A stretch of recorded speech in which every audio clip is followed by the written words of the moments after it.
मौसम की पहली बारिश ने भी दस्तक दे दी है और कैफ़े वाली बात को भी 2 दिन बीत गए हैं। लेकिन गीतांजलि ने अब तक रौनक के प्रपोजल का कोई जवाब नहीं दिया और ये बात रौनक को रह रहकर परेशान कर रही है और उसका दिमाग तरह तरह के सवालों से घिर गया है जिसका उसे कोई जवाब नहीं मिल रहा। इन सब की वजह से रौनक का ऑफिस के काम में मन नहीं लग रहा और उसकी परफॉर्मेंस में फ़र्क पड़ने लगा है। ऑफिस ख़त्म होने के बाद एक दिन गीतांजलि घर जाने के लिए कैब में बैठती है तो रौनक भी उस दिन तेज़ बारिश से बेपरवाह अपनी बुलेट पर बैठकर गीतांजलि की कैब के पीछे पीछे चल देता है। गीतांजलि कैब के शीशे से सब देख रही है कि रौनक उसकी कैब के पीछे आ रहा है। एक समय के बाद रौनक कैब को ओवरटेक करके कैब के सामने आ जाता है और वही अपनी बुलेट से उसकी कैब का रास्ता रोक देता है। मजबूरन गीतांजलि को कैब से उतरना ही पड़ता है और वो बारिश में भीगते हुए रौनक के पास जाती है। गीतांजलि के सामने आते ही रौनक उससे बोलता है कि गीतांजलि, मैं बहुत परेशान हो गया हूँ, अब मैं और बर्दाश्त नहीं कर पा रहा। उस लड़की ने अब तक मेरी बात का जवाब नहीं दिया है और ना ही मुझसे वो कोई बात करने को राजी है। गीतांजलि समझ जाती है कि उसका इशारा किस तरफ है। फिर कुछ क्षणों की चुप्पी के बाद गीतांजलि संजीदा होकर रौनक से कहती है कि वो उस लड़की पर दबाव ना डाले। हो सकता है उसकी कुछ मजबूरियां हों, पर रौनक इस बात को मानने को हरगिज तैयार नहीं होता क्योंकि उसको समझ नहीं आता कि ऐसी भी क्या मजबूरी उस लड़की की जो वो जवाब ना दे सके। गीतांजलि रौनक की बात से खींच जाती है और कैब को वापस भेज देती है। फिर रौनक की बुलेट की पीछे वाली सीट पर बैठ जाती है। इतनी भारी बरसात में इस तरह गीतांजलि का गुस्से से रौनक की बुलेट पर बैठ जाना और कैब वापस भिजवा देना थोड़ा रौनक को कंफ्यूज कर देता है।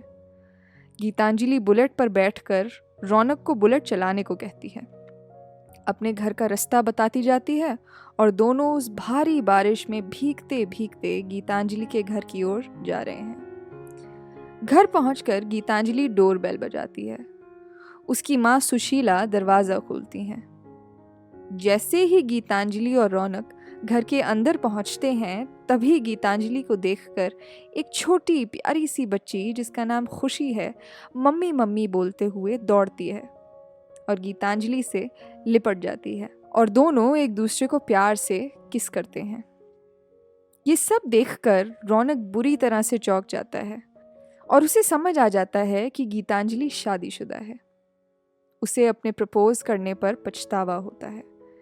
तभी गीतांजलि अंदर रूम से टॉवल लाकर रौनक को दे देती है और बोलती है कि तुम बुरी तरह से भीग चुके हो। रौनक गीतांजलि के हाथ से टॉवल लेता है और तभी खुशी पूछती है कि मम्मा, ये अंकल कौन है? गीतांजलि खुशी को रौनक के बारे में बताती है कि इनका नाम रौनक है और ये मेरा ऑफिस में काम करते हैं। खुशी रौनक को विश करती है और रौनक भी प्यार से उसकी बात का जवाब देता है। तभी गीतांजलि की मम्मी रौनक को जूते उतारकर अंदर आकर गरम गरम चाय पीने के लिए बुलाती है क्योंकि रौनक और गीतांजलि दोनों ही बारिश में बुरी तरह भीग चुके हैं। पर रौनक को बहुत अनकंफर्टेबल लग रहा है यूं गीतांजलि के घर में आकर चाय पीना। वो जल्दी से वहाँ से जाना चाहता है, इसलिए वो सुशीला आंटी से कहता है कि दरअसल वो बहुत भीग चुका है इसलिए वो अंदर आना नहीं चाहता, लेकिन उनके हाथ की चाय पीने अगली बार ज़रूर आएगा। ये कहकर जैसे ही वो जाने के लिए मुड़ता है तो अंदर रूम से गीतांजलि उसको आवाज़ लगाती है। गीतांजलि के हाथ में प्लास्टिक में लिपटी कुछ फाइल्स हैं। उनको वो रौनक को देते हुए बोलती है कि ये कुछ फाइल्स हैं, ले जाओ, कल की प्रेजेंटेशन के लिए हैं, और हाँ, come prepared and thanks for dropping. रौनक चुप्पी के साथ वो फाइल लेता है और तेज़ी से वहाँ से निकल जाता है। रौनक अभी भी अंदर तक हर्ट है और गिल्ट भी है उसके अंदर। अपनी बुलेट पर रास्ते भर सोचता है कि गीतांजलि शादीशुदा है और मैं उसके बारे में ऐसा कैसे सोच सकता हूँ, कितना स्टूपिड हूँ। वो परेशान हो जाता है और हर्ट फील करता है, गिल्ट फील करता है। उसे कुछ समझ नहीं आता। बारिश में भीगता बुलेट पर जाते हुए वो यही सोच रहा है कि इतना पानी बरस रहा है, पर फिर भी उसका दिल सूखा सूखा सा है। उसकी आंखों से निकले आंसू बारिश के पानी के साथ बहते चले जा रहे हैं। बेहद उदास दिल से वो अपने घर पहुंचता है। घर आकर वो काम पर फोकस करने की बहुत कोशिश करता है, पर वो फोकस नहीं कर पा रहा है। जैसे तैसे करके वो प्रेजेंटेशन तैयार करता है और अगले दिन गीतांजलि की प्रेजेंस में प्रेजेंटेशन देता है। प्रेजेंटेशन तो अच्छा होता है, पर वो बड़े डल अंदाज में प्रेजेंट करता है, मानो जैसे उसके चेहरे की चमक ही उड़ गई हो। प्रेजेंटेशन के बाद वो अपनी ऑफिस कोलीग सोनिया के पास जाता है, जो कि गीतांजलि की स्कूल डेज से बहुत अच्छी दोस्त रही है और गीतांजलि के बारे में काफ़ी कुछ जानती है। रौनक सोनिया को ऑफिस कैंटीन में 5 मिनट के लिए मिलने को बोलता है। सोनिया हामी भरती है और रौनक से बात करने कैंटीन पहुंच जाती है। रौनक पहले से कैंटीन में बैठा सोनिया का वेट कर रहा है। सोनिया को रौनक बहुत परेशान सा जान पड़ता है, सो वो पूछती है कि इज एवरीथिंग ऑल राइट रौनक। रौनक उसकी बात का कोई जवाब नहीं देता और सीधा सीधा सोनिया से गीतांजलि के बारे में पूछने लगता है। रौनक सोनिया से गीतांजलि के पास्ट के बारे में जानना चाहता है। सोनिया रौनक की आंखों में गीतांजलि के लिए प्यार को साफ देख पा रही है और उसको गीतांजलि का सब सच बयां कर देती है। सोनिया से रौनक को पता चलता है कि गीतांजलि एक्चुअली एक विडो है, जिसके पति की कई साल पहले एक रोड एक्सीडेंट में मौत हो गई और उसकी एक बेटी भी है। गीतांजलि अपने पति, जिससे उसने लव मैरिज की थी, उसकी मौत के बाद वो काफ़ी टूट चुकी थी, लेकिन अपनी बेटी खुशी के लिए उसने अपने आप को संभाला और अब वो खुशी के लिए माँ और बाप दोनों बनना चाहती है और अपनी बेटी को बहुत ही बेहतरीन लाइफ देना चाहती है। और इन्हीं वजहों से गीतांजलि का टोटल फोकस बस अपने करियर पर है और वो किसी भी हालत में अपनी राह से भटकना नहीं चाहती है।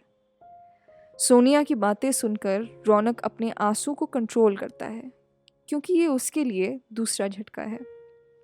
सोनिया रौनक से कहती है कि प्लीज़ अपने आप को संभालो और उन दोनों के बीच में जो भी बातें हुई हैं वो प्रॉमिस करती है कि वो किसी को नहीं बताएगी।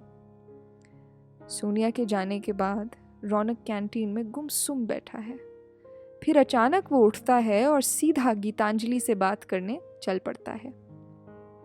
गीतांजलि के केबिन में पहुंचकर अपनी सारी हिम्मत जुटाकर रौनक गीतांजलि से कॉफ़ी पर चलने को पूछता है। वो हाँ कर देती है। वो कैफ़े पहुंचकर हमेशा की तरह कॉफ़ी ऑर्डर करते हैं, लेकिन आज दोनों के बीच एक अजीब सी चुप्पी है। कोई कुछ नहीं बोल रहा। आधी कॉफ़ी भी ख़त्म हो चुकी है, लेकिन फिर भी चुप्पी बरकरार है। फिर कुछ देर बाद धीरे से रौनक गीतांजलि से कहता है, I am really sorry for what happen to you and your family. But life रुक तो नहीं जाती ना गीतांजलि। तुम लाइफ को दूसरा मौका क्यों नहीं देती हो? मुझे तुम्हारे पास्ट और तुम्हारी बेटी से कोई दिक्कत नहीं है। I just love you and I want to marry you, but please talk to me. चाहे तुम मुझे गुस्सा ही क्यों ना कर दो, पर प्लीज कुछ बोलो तो सही। गीतांजलि सब सुन रही है। फिर कुछ देर बाद अपनी चुप्पी तोड़ते हुए रौनक से कहती है कि ये सब पॉसिबल नहीं है। अगर वो सिंगल होती तो शायद उसका प्रपोजल एक्सेप्ट भी कर लेती, पर अभी इस वक्त उसकी लाइफ का फोकस सिर्फ और सिर्फ उसकी बेटी खुशी है।